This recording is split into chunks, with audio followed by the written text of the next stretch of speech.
కీర్తనల గ్రంథము 81వ అధ్యాయము.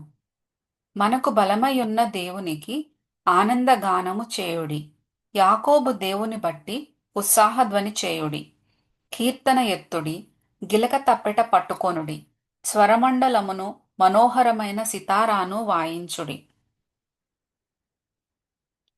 అమావాస్య నాడు కొమ్ము ఊదుడి. మనము పండుగ ఆచరించు దినమగు పున్నమ నాడు కొమ్ము ఊదుడి. అది ఇశ్రాయేలీయులకు కట్టడ, యాకోబు దేవుడు నిర్ణయించిన చట్టము. ఆయన ఐగుప్తు దేశ సంచారము చేసినప్పుడు యోసేపు సంతతికి సాక్ష్యముగా దానిని నియమించెను. అక్కడ నేనెరుగని భాష వింటిని. వారి భుజము నుండి నేను బరువును దింపగా వారి చేతులు మోతగంపల నెత్తకుండా విడుదల పొందెను.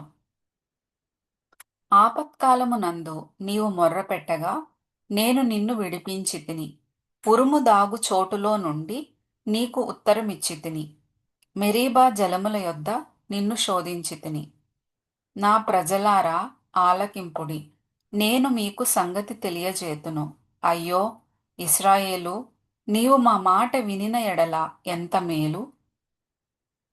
అన్యుల దేవతలలో ఒకటియును నీలో ఉండకూడదు. అన్యుల దేవతలలో ఒక్కదానికిని నీవు పూజ చేయకూడదు. ఐగుప్తీయుల దేశంలో నుండి నిన్ను రప్పించిన నీ దేవుడనగు యెహోవాను నేనే. నీ నోరు బాగుగా తెరువుము, నేను దాని నింపెదను. అయినను నా ప్రజలు నా మాట ఆలకింపకపోయిరి. ఇశ్రాయేలీయులు నా మాట వినకపోయిరి.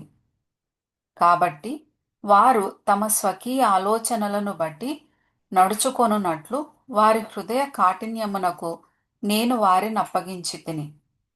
అయ్యో నా ప్రజలు నా మాట వినిన ఎడల, ఇశ్రాయేలు నా మార్గములను అనుసరించిన ఎడల ఎంత మేలు! అప్పుడు నేను వేగిరమే వారి శత్రువులను అణగద్రొక్కుదును, వారి విరోధులను కొట్టుదును. యెహోవాను ద్వేషించువారు వారికి లొంగుదురు, వారి కాలము శాశ్వతముగా నుండును.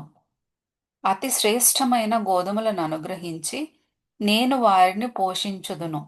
కొండ తేనెతో నిన్ను తృప్తిపరచుదును.